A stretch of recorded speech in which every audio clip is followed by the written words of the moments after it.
Welcome back, scholars. We are discussing Morte Arthur, Book 21. Now, a lot has happened in the intervening chapters between Book 20 and now. King Arthur and Gawain have pursued Sir Lancelot overseas and his noble knights. They have gone out to do battle with him. He has kept them waiting 15 weeks and finally acquiesced at the urging of his cousins.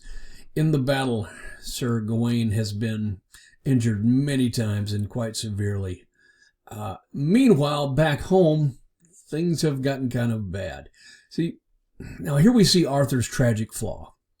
Arthur left his son/nephew Mordred in charge of his kingdom and giving him the task of protecting Guinevere. Arthur's tragic flaw here is that Arthur is so good, so righteous, such a good king and a good man, that he can't conceive of the fact that his men may be less so, are less so. Hence he is blind to Mordred's treachery and the moral failings of his knights. So here's what's happened. In King Arthur's absence, while he has been battling Lancelot, Mordred forges letters stating that King Arthur has been killed in battle with Sir Lancelot, and his forces, while attacking Joyous-Gard, essentially his lands in France. Technically, he's attacking Benwick. So he pulls together a parliament of lords to crown him as the king. Now, Mordred being Mordred, he also says, well, hey, look, I'm king now. I'm going to take Guinevere as my queen. Now, this is problematic for a number of reasons, because she's kind of his stepmother. She is his mother's, or rather his father's wife. Guinevere is having none of this. She doesn't want anything to do with Mordred, doesn't want to marry him. She's still, kind of hung up on Lancelot and married to King Arthur. So here's what she does. She says, oh, yes, I'd be happy to marry. That's great, but here's what I'm going to need. I'm going to need you to go and pick up some things for the wedding. And so Mordred, being a bit of a dupe, goes and says, okay, great. Well, while he's away, Queen Guinevere, smart and crafty and more than a little bit wise, goes and fortifies the Tower of London with food and up to about a certain cadre of knights to defend her, and holds up there. Mordred, of course, is not happy. He comes and lays siege to the tower, and she will not come out. He tries alternating between nasty and nice, and still she's having none of it. And if you're familiar with your New Testament, this is a problem. In fact, the Archbishop of Canterbury has a few things to say about that. He comes and visits him and goes, look, you can't do this. You are violating the laws of chivalry, the laws of knighthood, and this is beyond the pale. And here he goes, if you need a scriptural basis for it, and of course the Archbishop doesn't quote this, but here are the scriptures here that cover that. Deuteronomy 22:30, a man shall not take his father's wife nor discover his father's skirt. Leviticus 20:11, if a man lies with his father's wife, he has uncovered his father's nakedness, and both must be surely put to death. 1 Corinthians 5:1-5, it is said, in fact, that there is among you sin of the flesh, such as is not even seen among the Gentiles, that one of you has his father's wife, that this man is to be handed over to Satan for the destruction of flesh, so that the spirit may have forgiveness in the day of the Lord Jesus Christ. Okay? So, yeah, problematic. Of course, Mordred being Mordred says, oh, shut up. Stop talking to me about this. I'm not gonna listen to you. And, of course, the Archbishop continues, goes, look, you can't do this. This is not okay. It is breaks both the laws of God and man. He says, if you keep telling me this, you keep talking and making noise about this, I'm going to have you beheaded. Well, the Archbishop sees the writing on the wall, and he flees. He heads out far away to become a hermit because he sees where the kingdom is going. This is as we said in the last, we are seeing the beginning of the fall of Camelot. Now, Mallory says it's a fault common fault among Englishmen that they are so quickly persuaded, and how quickly they forget. Arthur was the greatest knight and best king that England ever had, and yet they stand with Mordred, mostly because Mordred isn't getting them into foreign wars. So Mordred and his forces decamp to Dover because that is where he expects Arthur to land. Now, Arthur and his party have returned, or have gotten word, so they head back to England to try to put things right. Arthur lands at Dover here. Arthur lands with a whole lot of ships, and he and Mordred engage in a fierce battle. There are many casualties on both sides, but at the end, Mordred and his forces flee because, Mordred, for all of his bravado and his wickedness, is no King Arthur. Arthur sees to the burial of the dead, and he finds Gawain half dead in his boat. He cradles him in his arms as he faints.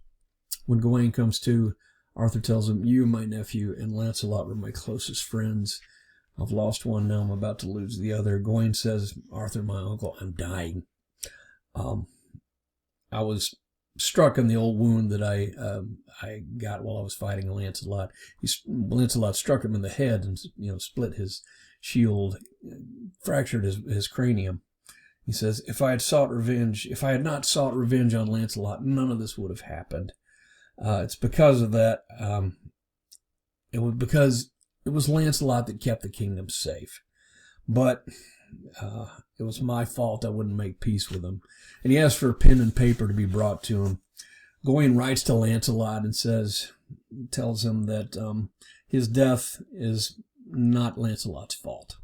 That he says, "I'm dying." He tells Mordred has attacked Arthur and says, "Please come quickly as you can, with all haste."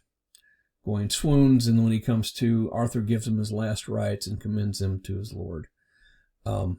Sir Gawain asks Arthur to send to Lancelot for help. Sir Gawain died at noon, and he was buried at Dover Castle. Here in the background, we see Dover Castle. His skull, is said, can be seen there even to this day, at least what Mallory says. The next day, Sir Mordred took up the fight at Bardham at dawn. So Arthur rode to Bardham, and there was a great battle, and once again, Mordred and his forces flee. They're repelled. Arthur sees his slain knights in the towns, seeks them out through the towns around the area, and buries them. And many people turn to Arthur and say, "This is not what we signed on for." He said, "Mordred's war on you is unjust. You are the true and rightful king." So Arthur and Mordred make a deal. They make arrangements to battle on the day after Trinity Sunday. That's June 1st. Arthur is eager to take revenge on Mordred. So Mordred rallies a number of people around him, and they make arrangements to do battle on the day after Trinity Sunday. That's June 1st. Mordred rallies the people around London, the people around Kent, Suffolk, Norfolk, Sussex, Essex, and Surrey. They are loyal to Mordred. Many loyal knights are drawn to Arthur and to Mordred, but those loyal to Lancelot wind up joining Mordred's force. The night before battle, Sir Gawain comes to Arthur in a dream and tells him not to fight, not to do battle the next day. He's accompanied by many ladies in the dream, and Arthur says, "I'm glad to see you, but who are these with you?" He goes, "These are all the ladies that I did battle for, that I did honor and protected. They have interceded with God and allowed me to come and to speak to you, to warn you ahead of time. If you do battle with Mordred on the morrow, you'll die." He says, "Wait, hold off for a month. Lancelot will come and he will rescue you and kill Sir Mordred and all who stand with him. Just hold off." Arthur calls his lords and bishops, and he tells them of the dream. He assigns Sir Lucan the butler. Sir Lucan the butler is actually the butler. He serves King Arthur, both in the capacity as a loyal knight and in the ways a butler would, serving wine at the feast and seeing to King Arthur's needs. And he's a sort of quieter background character, but he is a man of great importance to the story and incredible loyalty, as we will see. So Sir Lucan and his brother Sir Bedivere go to Mordred, and King Arthur tells him, offer him whatever he wants. Offer him lands and power. Mordred has a force assembled of 100,000 men. After a lengthy negotiation, Mordred agrees to have Cornwall and Kent, basically the southern portion of England, while Arthur is alive, and then he will rule all of England afterward. And here we see it on the map on the screen. Arthur and Mordred come to meet on the battlefield. They agree to a truce and to discuss terms. They agree each will bring a retinue of 14 men with them, and no one will draw a sword. And the second that anyone draws a sword, the battle will begin. And here the tragedy strikes. Right so came an adder out of the little heath bush, and it stung a knight on the foot.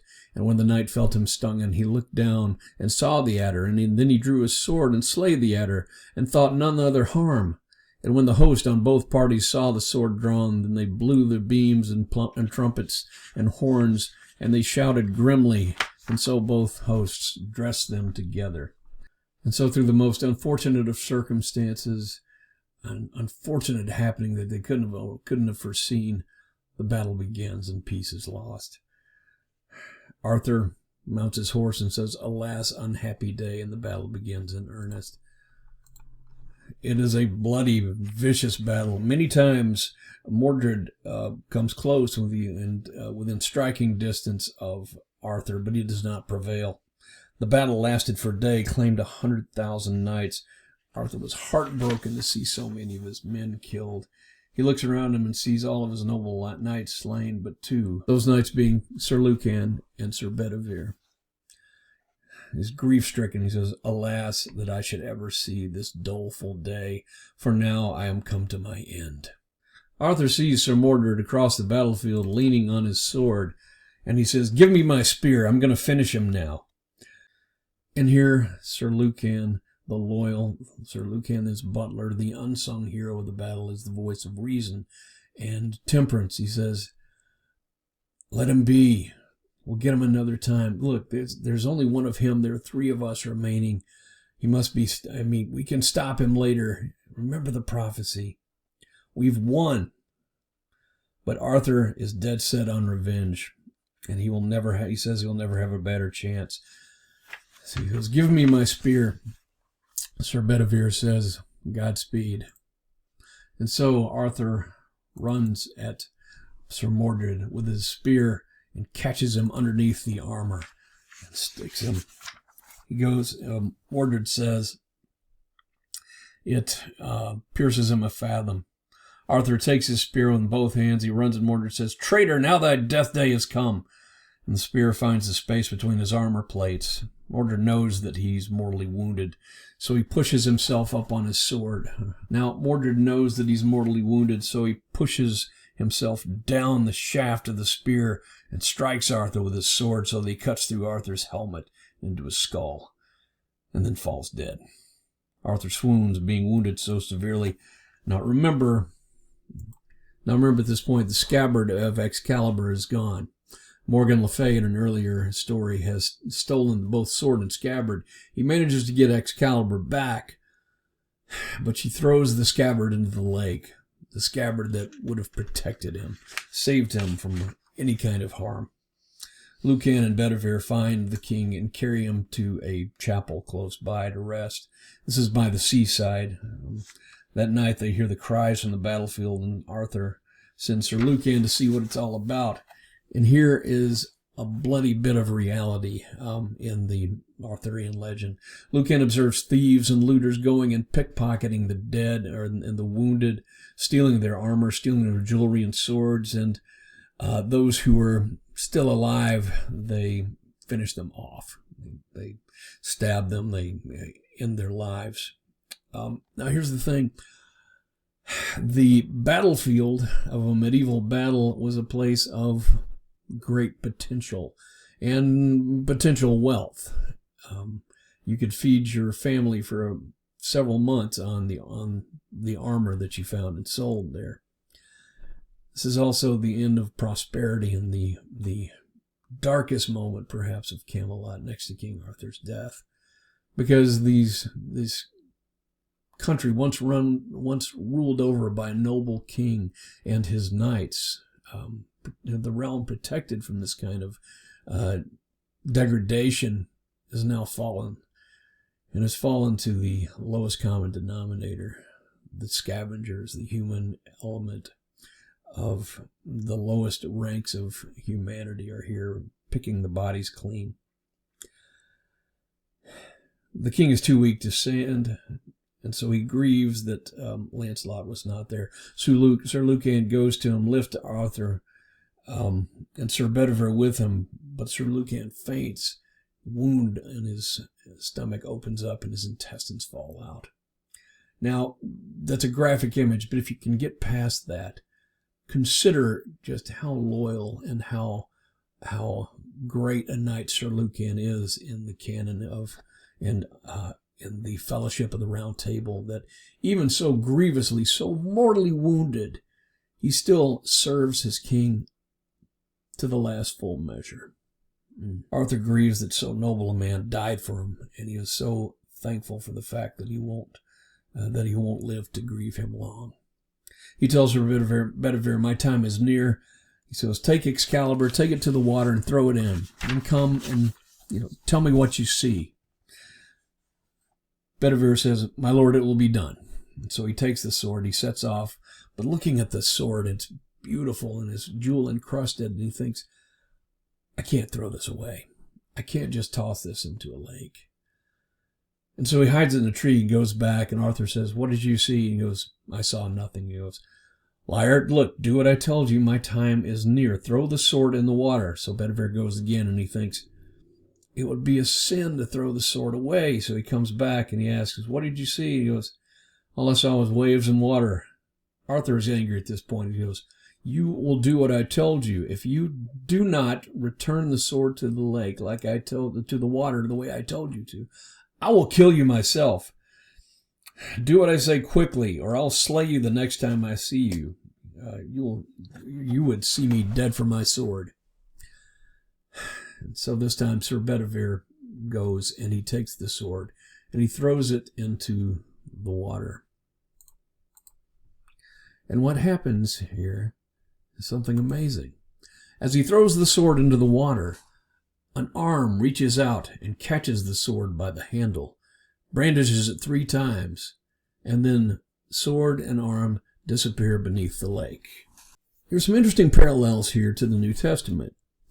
In literature, we refer to certain characters as Christ figures. No, it's not a one-to-one. I'm not saying that Arthur is a retelling of Christ, much like Aslan in Narnia, but he's something of a Christ figure in that he is a good and faithful leader. He is a man of great moral character and decency, and in the end, he sacrifices himself for his people.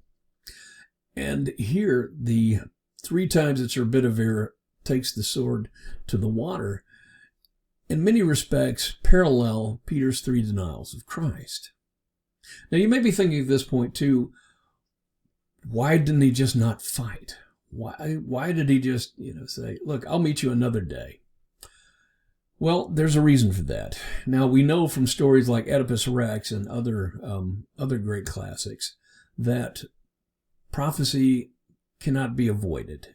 It can only be fulfilled. You can sometimes play with the way that prophecy is fulfilled. See it is fulfilled in the least damaging way, although with an adherence to prophecy. But it is ultimately unescapable. And so Arthur is unable to avoid the prophecy of Sir Gawain, or Sir Gawain. Those pronunciations are interchangeable. From what I understand, I believe Gawain is correct, but with my American Southern English, I go with Gawain, the way it appears in modern English. So Sir Bedivere returns to King Arthur, and Arthur has him lift him up and carry him down to the seaside where a boat is waiting. And in the boat are Nimue, the Lady of the Lake, and Morgause. And when they were at the waterside, Mallory tells us, even fast by the bank hoved a little barge with many ladies fair in it, and among them all was a queen, and all they had black hoods, and all they wept and shrieked when they saw King Arthur. Now put me into the barge, said the king, and so he did so softly. And so Arthur is lifted into the boat, and at this point, the boat is meant to carry him to Avalon, perhaps where he will be healed, returned again, return to health and return to his throne. And Sir Bedivere asks a very human question at this point, a question that we all ask sometimes, when our heroes leave us, when a parent dies, when we are left alone and distraught, like many of the apostles felt at the death of Christ. He goes, what am I to do now? You're leaving me here, and my enemies all around me. What am I going to do? And Arthur gives him the answer that all of our heroes give us. He says, you must do the best that you can. And that's the beauty of the story here. He is, for being a great king, a larger-than-life king, a good king, he is only human. And in the end, all those who are left in the aftermath here, we can only do the best we can. And so the boat bears Arthur away. It's a very real and human scene. And Sir Bedivere makes his way to a chapel where he finds a hermit. And the hermit is weeping over a grave, and he realizes that this is the Archbishop of Canterbury who fled Mordred in his rage. And the hermit tells him, well, a group of ladies came and brought a body here, and they asked that I bury it. And I've just finished. And Bedivere is heartbroken. He says, oh, this is my king. This is Arthur's body. All is truly lost. And he says, all right, here's what I'll do. I'm going to stay here. I will stay here at the hermitage with you, and I will serve you, and I will offer up prayers for Arthur day and night. And yet, Mallory is a bit dubious here in whether or not Arthur is actually dead. He doesn't say for sure that Arthur is dead. He says the chronicles write nothing more about this, and that the hermit could not say for sure that this was Arthur.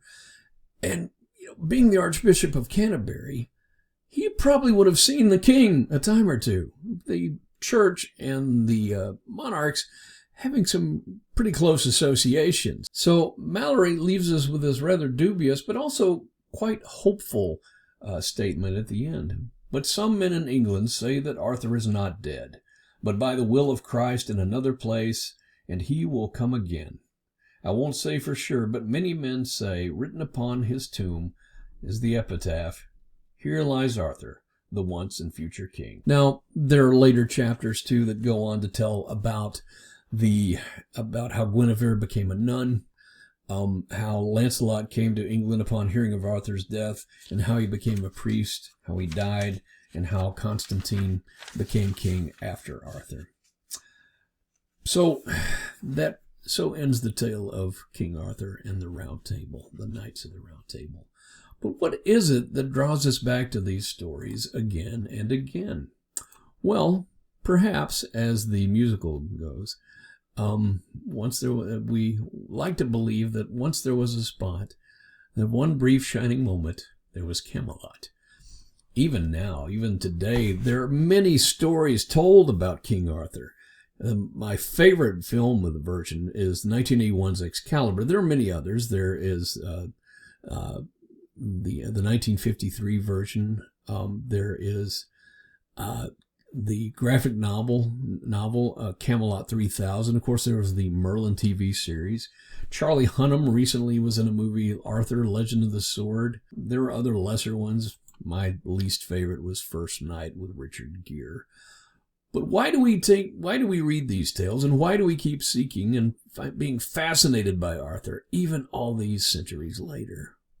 Well, it is because we need to believe in things like goodness, right, decency. We're fascinated by heroes. We need to believe that there's justice in the world, or that there can be, and that good will triumph over evil. And perhaps that in England's most desperate hour, Arthur will rise again. That, ladies and gentlemen, was Le Morte d'Arthur by Thomas Mallory, Sir Thomas Mallory. I hope you enjoyed it, and I'll see you in the next video.